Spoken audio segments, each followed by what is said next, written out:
Hello everybody, good morning and welcome to the United Stand. This is your latest Manchester United news and transfer news. And tell you what, we're going to start off with an official bid for Jadon Sancho. It's kicked off again this morning. I tell you what, I wish he'd kicked off for England last night. He didn't even get his kit off. He may as well have been bloody playing Tetris. What a waste of time. What a waste of time. You've got a right winger who can't do a bloody anything. And then you've got Jadon Sancho who's got goals and assists coming out of his ears, sat there in a bloody tracksuit. Prat, Southgate, you're a bloody prat. But enough of that. Let's get on with this show. So, quite a lot for a Saturday morning, quite a lot. Fabrizio's just tweeted.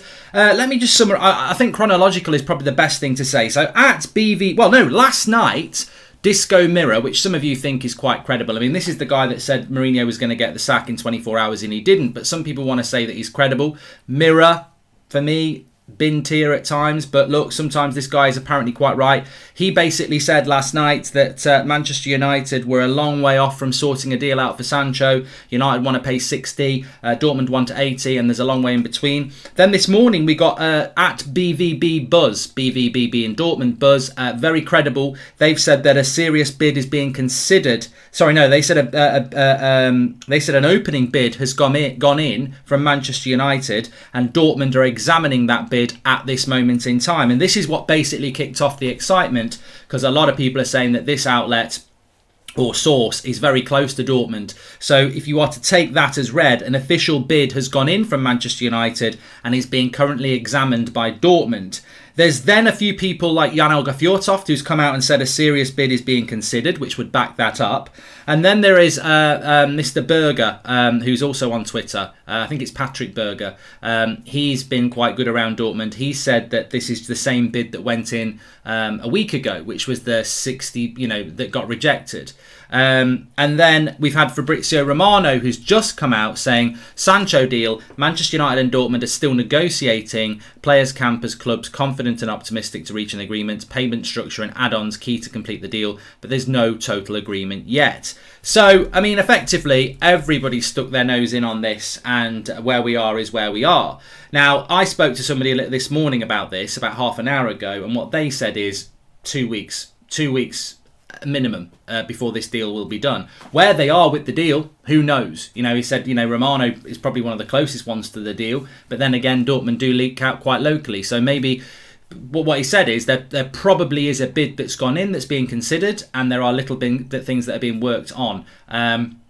What he also said to me was that this concept that Man United will bid 65, walk away, come back and offer 75, walk away. He said, I don't think this is how this transfer is working, and a lot of transfers don't work like this. Dortmund have probably said that they want £80 million. Manchester United have probably said they want to pay £70 million, and they're working on how to get £80 million for Dortmund, but Manchester United only pay £70 million with add-ons, etc. So that's basically the situation. So basically, everybody could be right. Romano could be right, saying that they're working on the finer details. The Mirror last night could be right, saying that they're a long way off in what they want to achieve. The Dortmund source could be right in saying that the bid has gone in and it's being considered, that it's a serious offer and it's being considered. I mean, if it's not a serious offer, then it would have been rejected out of hand. So I think what's happening here is what's been happening for probably the last 3 weeks. Every United fan is being played by whoever wants the players, whether it's the Glazers, whether it's the media, whether it's Manchester United themselves. We are being played because this deal has been dangled in front of us for over a year. And since the end of the season, since we lost the Europa League final, it's been dangled like it's going to happen. I mean, Sam Pilger's come out and said it's closer than ever. I mean, how much closer can it be, Sam? Closer than close? Closer than you ever can imagine. We're close. I said close. Closer than close. Closer than you ever can imagine. We're close. But how fucking close are we? I mean, I'm fed up of that. I mean, how close can you actually be? So, we're close. I think we all know we're close. And I think we also all know that we're going to get this deal done. But, I think the sad thing about this deal is that there was this feeling that it could get done before the Euros. Then there was this feeling that it could happen in the first week of the Euros. And now we're getting close to England being knocked out of the Euros, which is what everybody always thought would happen. When England are out of the Euros and Sancho's not part of that squad, that is probably when this deal gets done. So I think and also what I would say as well is the one thing that's always been in my mind is TeamViewer. the new sponsor. We saw the kit yesterday. It looks like a Leyton Orient kit, but that new kit's coming out. Now, if you announce Sancho at the start of June and then you unveil him in July, there's a nice big gap there that you can get the double bounce. If you announce Sancho maybe next Tuesday, what's that, like the 22nd of June, but then your new kit's coming out at the start of July, the gap between announcing him and him holding up the shirt, it sort of pops the buzz a little bit. So I think United are not going to do this officially until we've got the new kit out now. But I suppose, look, anything is possible with this deal. But look, I do think that we're.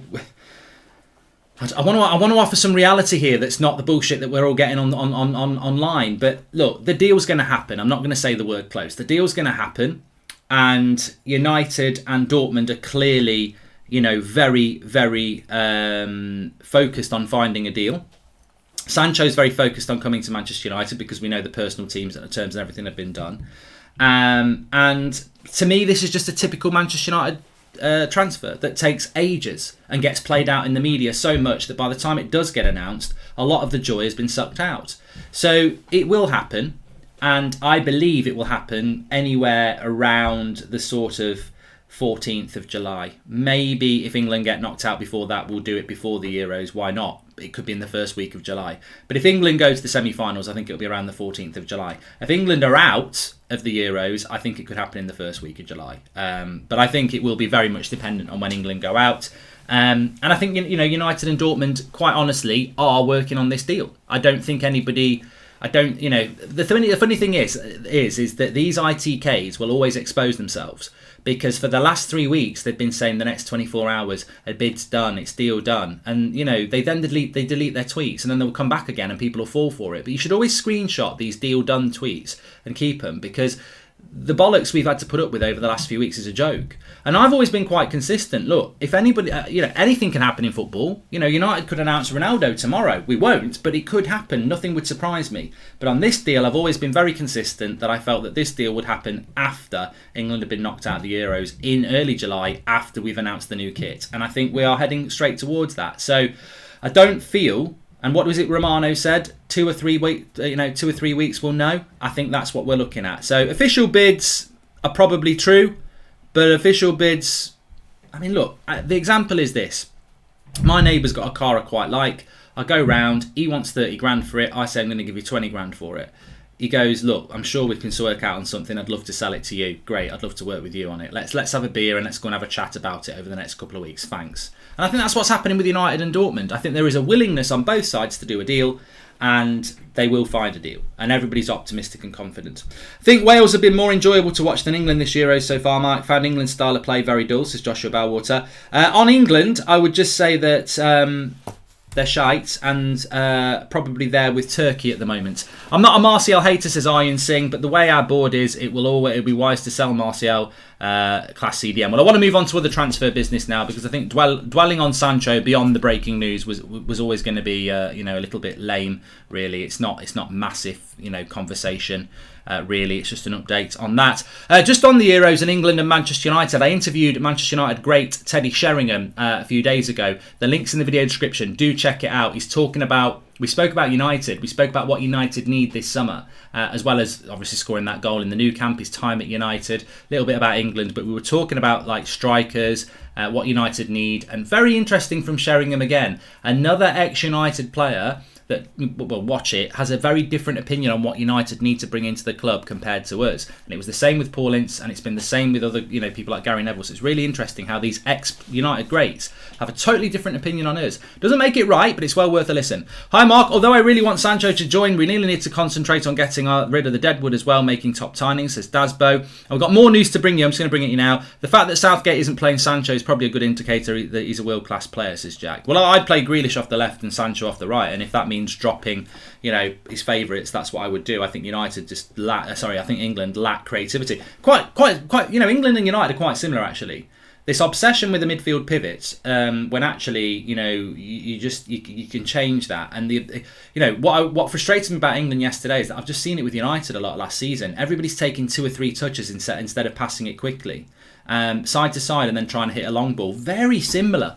I mean, Southgate's nowhere near the coach Solskjaer is. I think Solskjaer's a better coach, but very, very, very similar in the way that they're playing.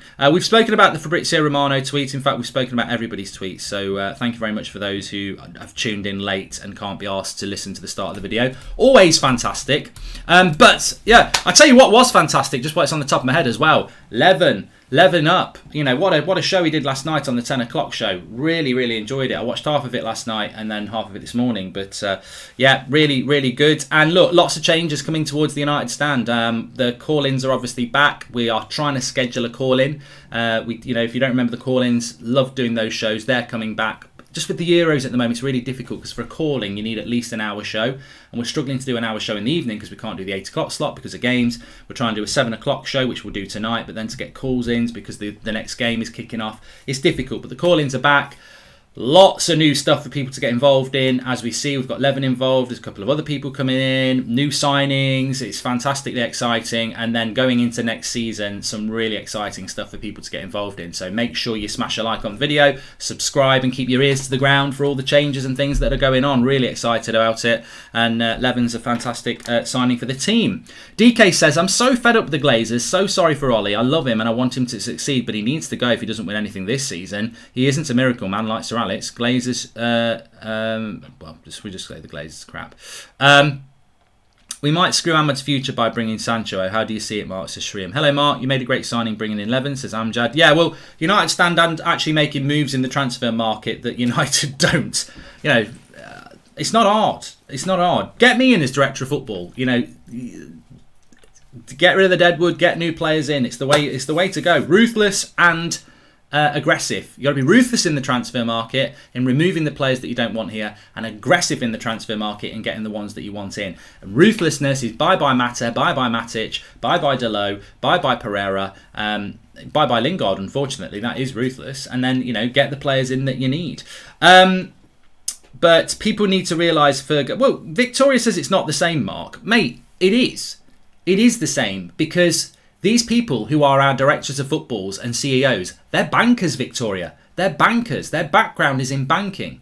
Your background in football is probably more wealthy and knowledgeable than theirs because you've actually probably watched football and loved United all your life.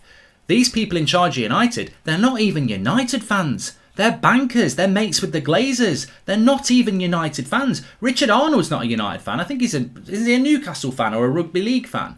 Ed Woodward, he's no way was he a United fan before he came in here.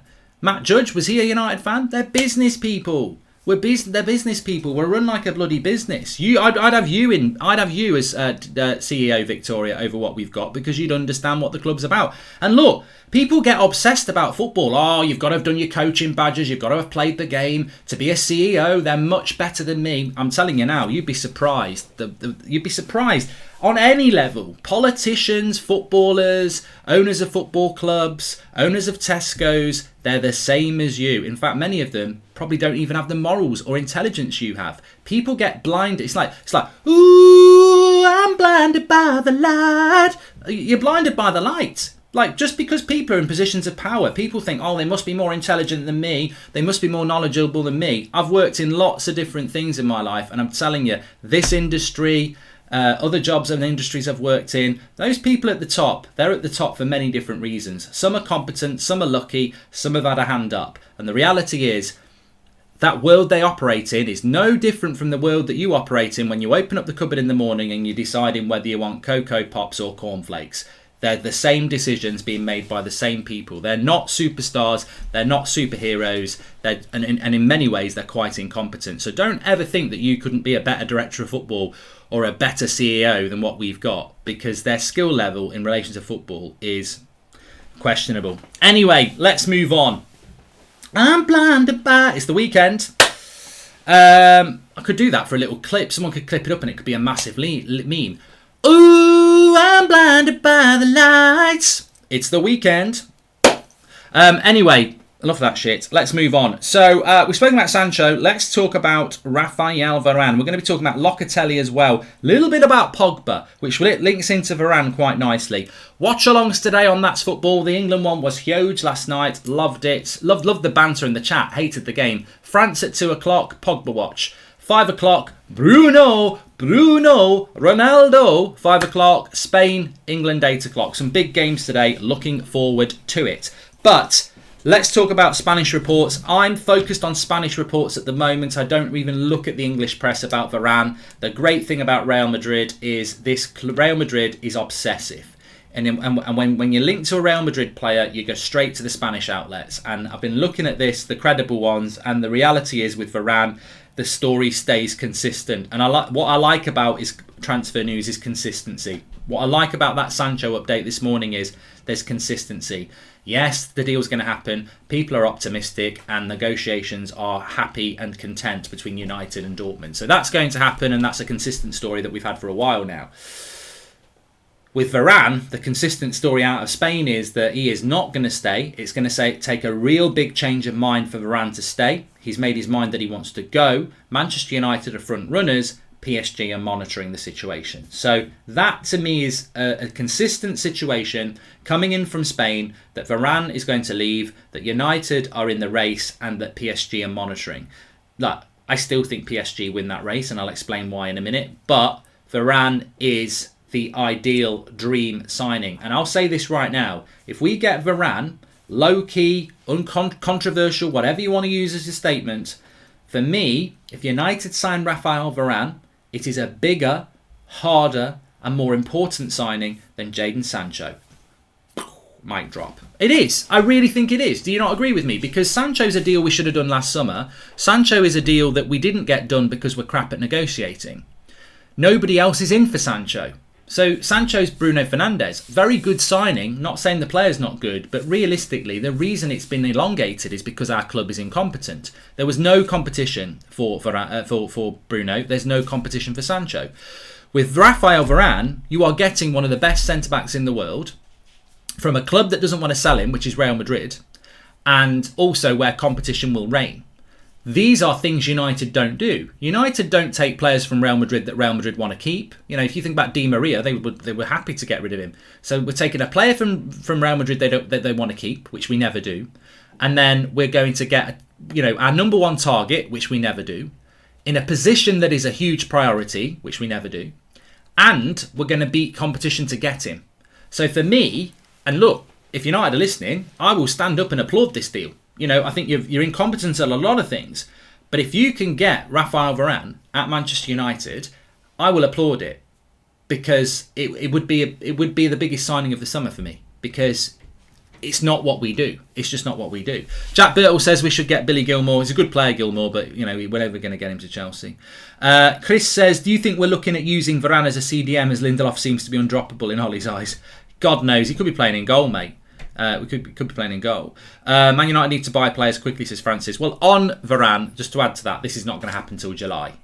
Don't get excited about that. I think United need to be working on it, but I don't think Varane's going to make his mind up. Now, the fifth reason that makes me think we won't get the Varane deal done is because of a story that's come out today. Now, PMV Patrick says, have you watched Madrid over the past year or so? I feel like Madrid fans trend to say he's on the decline. Just don't know how true that is. Have a great weekend, yo, says PMV Patrick. Look, Patrick, I'm more than happy for people to start saying that Varane's on the decline, that he's not a very good player. But you know what? This is like somebody turning up to my house when I'm washing my pots and saying, here's this top-of-the-range dishwasher. I've had it for 5 years. It's got a 10-year guarantee. Admittedly, I haven't used it much over the last year, but do you want it? And I'm stood there with my rubber gloves on, washing spaghetti bolognese that's been stained from the night before, going, you know what, though? I know it's a fantastic dishwasher, and it's free, and it's great, but I think I'll stick to washing my pots. Come on. You're talking about Rafael Varane. Beggars cannot be choosers. I personally believe that at 28 years of age, he's got... What centre-back is finished at 28? He's won 3 Champions League, he's won a World Cup. What centre-back is finished at 28? Are we really going to be that fan base that's got Maguire and Lindelof playing at centre-back that says, don't actually want Varane? I mean, come on. This is ridiculous. This is almost as bad as someone like, I don't know, Leicester knocking on the door and saying, do you want Ndidi? We're fine with McFred. Come on. I mean, seriously, are we really going to criticise getting Varane? I mean, if he's had a bad season, he's had a bad season. It doesn't mean he's not a top quality player. He was superb against Germany the other night. So, no, not for me. I mean, I just think it's hilarious that people don't want Varane. And what would you prefer? Torres? Bloody hell, come on. Varane over Torres, it's not even close. Koundé over Torres, it's not even close. But look, Koundé over Varane, it's not even close. But I don't think we'll get Varane anyway, because, and the reason I don't think we will, there was something last night from a French report, and basically what he was saying is that it was from Mohamed Bouhafsi via another outlet. I can't remember what the outlet was. I apologise for that. But basically what they're saying is that Raiola has spoken to PSG over the last few days, and PSG are really monitoring the situation with Paul Pogba. Now that, to me, is not good news. Because if Raiola and Pogba are starting to manoeuvre a PSG move, Pogba's very close to Varane, PSG want Varane. That's it. And that's the thing that worries me. Whatever you think about Ronaldo, and there is no story about Ronaldo at the moment, his most likely, Ronaldo's most likely next destination is PSG. Why would he come to Manchester United? Why would he go back to Real Madrid? He's done it, and the clubs are in decline. PSG is a club on the up. He's never played in the French league. They could win the Champions League. He'll be top scorer in that league. He'll win a league title. He'll have won a league title in 4 different countries. Ronaldo PSG is nailed on, I think. Pogba PSG there, and then Varane goes, do I want to go to United where I don't really know anybody, or do I want to go back to France with Pogba, Ronaldo, who I've played with before, Pogba who plays for my national team? I mean, that's the thing. That's the thing. I can just see Varane at PSG, and I worry about this Pogba story. I mean, look, United want good money for Pogba. PSG are the only team that can pay it. I mean, look, for me, I would love Paul Pogba to sign a new contract. I would love United to get Pogba to stay, get Sancho, get Varane, get a good CDM. And I think, what a summer that would be. Pogba new contract, Varane comes in, Sancho comes in, and a CDM comes in. Oh my God. I mean, there's no reason for Solskjaer to fail then. If we fail next year, Solskjaer's got to go in them terms.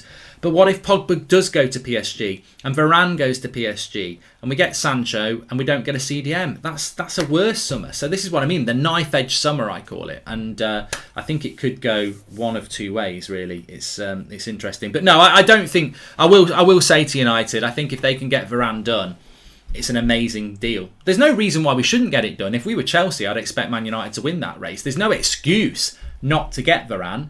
But I think we all know we'll pack it up because that's what we do. So yeah, that's the situation on that. Varane is going to leave Real Madrid. This is coming from Spain. United are forerunners, but PSG are monitoring. So, and look at what PSG just did this summer with Wijnaldum. Oh, Wijnaldum's going to Barcelona. He wants to go and be part of the Dutch Revolution. It's his dream move. PSG offer him some money. See you later. I'm off to Paris. So yeah, PSG monitoring any situation is a concern. Also, let's have a little chat about Locatelli. I don't know whether Levin mentioned it last night on the show. I can't remember whether he did, but it's well worth revisiting. Gazzetta dello Sport are linking Locatelli to English clubs. United have been mentioned, Arsenal have been mentioned, Chelsea have been mentioned. I like Locatelli, sort of left-sided midfielder. I mean, he'd be a good. I tell you what, Locatelli would be a good replacement for Paul Pogba because we like Pogba in that sort of left-side midfield in a 3. And that's where he's been playing for Italy with Jorginho holding, Barella to the right, Locatelli to the left. I mean, that's how a midfield 3 should work, by the way. United have this obsession with a holding 2 and Bruno as a 10. I actually do think that a holding midfielder and one to the right, one to the left is a much more intelligent way of playing football. It's a little bit like Man City play. Rodri, Gundogan, De Bruyne. And I think United should do that more because it would get Bruno more involved in the game from deep, and it would also allow Pogba to be involved in a more box-to-box role. But you've got to have a specialist CDM to do it. And maybe that's what that story was about yesterday, a specialist CDM to free up Pogba and get a proper 3. I'd like United to play a 4-3-3. I think when Ollie first came in, it was Matic, Herrera, Pogba. Last summer, it was Matic, Pogba, Bruno. But for most of this season, it's been McFred as a 2, and then Bruno, and then Pogba's to the left. But you need a specialist CDM to do that. Locatelli is not a specialist CDM. He's not a specialist CDM. Locatelli would be a replacement for a Pogba. As you can see, he's got that ability to give and go and drive into the box. So I like Locatelli. I think we all like Locatelli in these Euros. He's been fantastic. He's not coming to Manchester United, by the way. Juventus is where he will go, I think. I think he will end up in Juventus. There's some fantastic Italian players. We've spoken about them over the years. Tonali was a player we quite liked. Did he go? I always get these two mixed up. I think Tonali went Brescia to Milan and Barella went Cagliari to Inter Milan.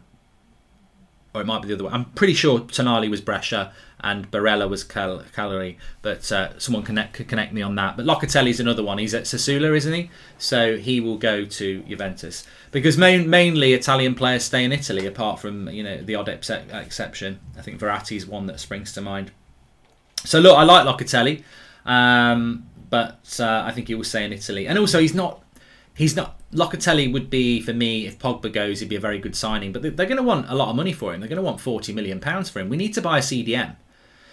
CDM will set you free. That's what United need. Dream signing should be that Pogba re-signs, Sancho signs, Varane signs, and Declan Rice is the CDM, says Apollo 38. Well, it's interesting on Declan Rice. I mean, do you feel that Declan Rice is a player to... Tantan says, if Varane goes to PSG, does that mean Marquinhos out? I mean, I'm actually hoping Ramos goes to PSG, because if Ramos goes to PSG and they get Varane, that means they've got Marquinhos, Ramos, Varane, Kimpembe. I mean, you can't keep all four of those players happy, so maybe we could have one of those. I mean, I'd take Marquinhos and Kimpembe. I mean, I'm not mad on Kimpembe, but I do think he is better than... I mean, he plays for France, doesn't he? I do think he's better than what we've got. So, look, as long as PSG sign Ramos... I think we could end up in a good situation. But, I don't know where Ramos is going to go. I don't know where he's going to go. Nothing on Zakaria. G-Man says Declan Rice is not world class. Yeah, I did want to just talk about Declan Rice. I mean, I did that video yesterday. Hopefully some of you watched it. Top 5 CDMs for United. And I did put Declan Rice in there. And I do like Declan Rice. But look, let's be honest. England yesterday, you can sort of see how...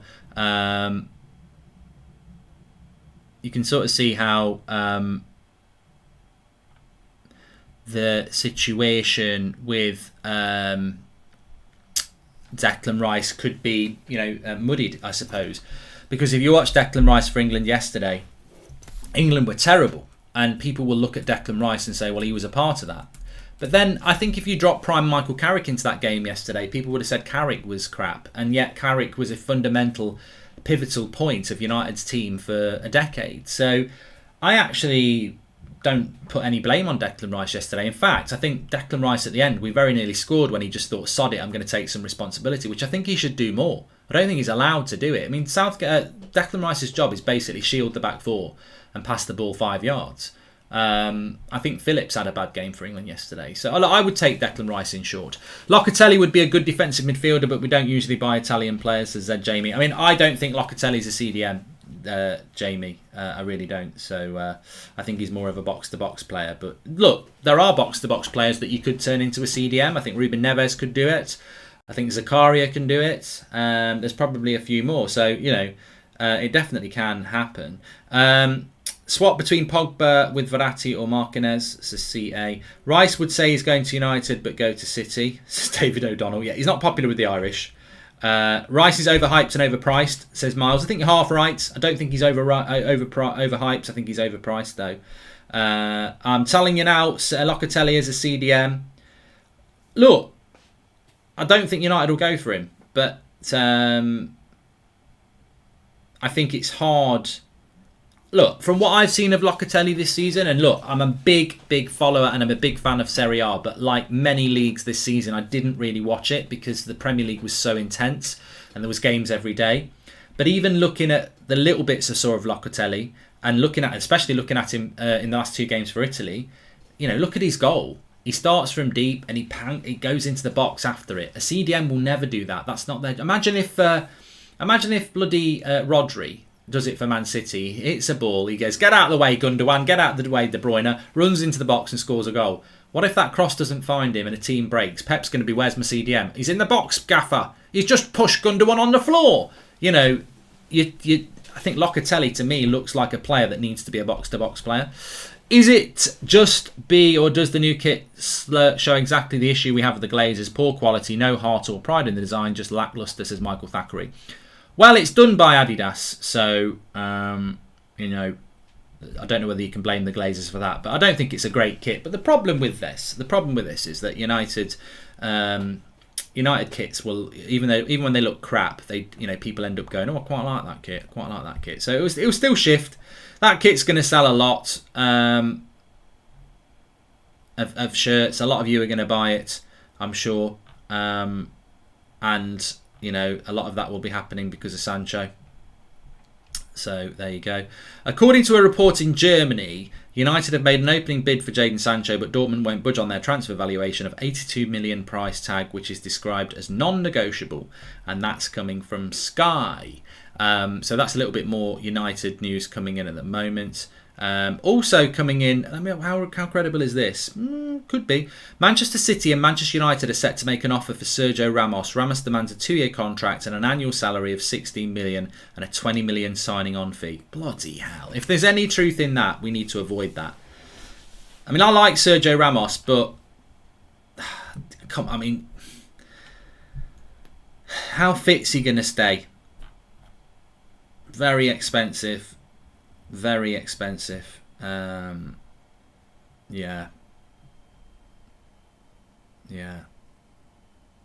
I don't know about that. But just going back to the more relevant story, 82 million for Sancho, and it's non-negotiable. What do we think? I know we've spoken about this a few times, but what do we think is a fair price? Hi Mark, hope we land Sancho. We need someone on the flanks to get the crosses in, says Ray Carl Brown Amore. Ray Carl, I've given him an extra name. Oh, it is your name, yeah. Ray Carl Brown Amore. Chelsea considering offering Ramos a contract, says Fergisa. I think Ramos works better at Man City or Chelsea, actually, because they are clubs that have what they need. Whereas with United, we're trying to close a gap. Do you close a gap with a player that might not be fit for most of the season and is only going to be here for a year or two? I don't think you do. But I think if you're already a good team, he's worth a punt. 82 million. A lot of people saying 75 million for Sancho. I'd pay 78 million, says Owen. 75 million, says Nathan Coe. And yeah, I mean, look, if Dortmund want 82 million, I think United have been ripped off. I do. I think 75 million is the price. I think 80 million, okay, but I know it's only 2 million, and people say it's only 2 million, but it's Dortmund flexing their muscles again. I don't think 82 million. I don't think we should pay 82 million. I think it's 80 million or walk away. And personally, I'd pay 75. And the reason for that is that it's just Dortmund playing silly buggers again. They did this last summer, and they're doing it again. They go, oh, we've got a deadline and we've got a fee. At what point does Sancho get involved in this? He didn't last year. At what point does Sancho force the fucking move? Because reality is, United are crap at negotiating. Dortmund have got them over the barrel again, and the player just sits back going, I'm going to be respectful. But at the end of the day, mate, you've had a year in Dortmund that you didn't need to have. Do you want another year in Dortmund? Like, I don't think any club's going to come in and pay 82 million for Sancho. I think the reason no other club are in for him is because, he doesn't start for England. Is he really one of the best players in the world at the moment? I think he can be, and I think United should get him. But I don't think we should be bending over backwards for Dortmund and an £82 million fee when he's got 2 years left on his deal. What are Dortmund going to do if United say, sod off, we're not doing it? What's Sancho going to do? Who's waiting in the wings? It's another year in Germany, and next summer you're going for 40 because you've got 1 year left on your deal. So, look, this has been going on too long, and people are getting very frustrated about it. But why are we panic buying? Why do we need to get this done deal at a ridiculous price? And I think 82 million, if they're holding out for 82 million, I'd be like, cheerio, we didn't get him last summer, off we trot. Let's go and do some other business, because there's nobody else coming in for Sancho. And I guarantee you now, if Liverpool do come in, they won't pay 82 million. So, at the end of the day, if Liverpool come in and get him for 70, that Dortmund were always taking the piss then, weren't we? Because they're not going to give him to us for 70. So I don't think we should pay 82 million. No, not with add-ons, nothing. I think it should be 75 million, and that's it. And people are saying, well, it's only 7 million, Mark, but it's only 7 million. That 7 million is probably 25% of a fee for a decent midfielder. So, no, I wouldn't do it. Do you think we put a bid in for Varane, or it was just a load of bullshit, says KMD? Well, yeah, the Manchester Evening News said we had put a bid in for Varane. We'll have to see. We'll have to see what happens with that. I mean, I'd like to think so. Janog Fjortoft has just said, last summer, Dortmund never felt Man United wanted Sancho enough. In a conversation I never published, they told me they thought we were playing games. We weren't. This summer, I understand the negotiations are more serious. Regurgitation. There is, this is what happens. We've seen it happen many times before. I mean, and people are getting excited again.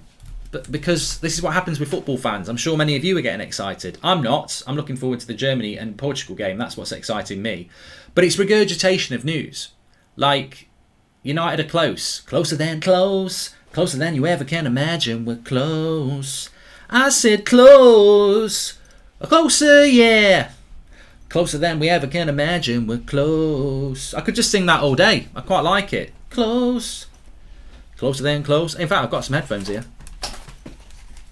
What do they do if you're a DJ? How do they do it with the one ear? Look like a right Pratt. Closer than close. Closer than we ever can imagine. We're close. Yeah, I mean, it's regurgitation. I like all these people. I respect all these people. But what they're saying is basically what we've been told for 4 weeks. It's close. There's optimism. There's confidence. Dortmund are taking it seriously. United are taking it seriously. You know what? You told me this 4 weeks ago. I'm not watching UK Gold. Repeats.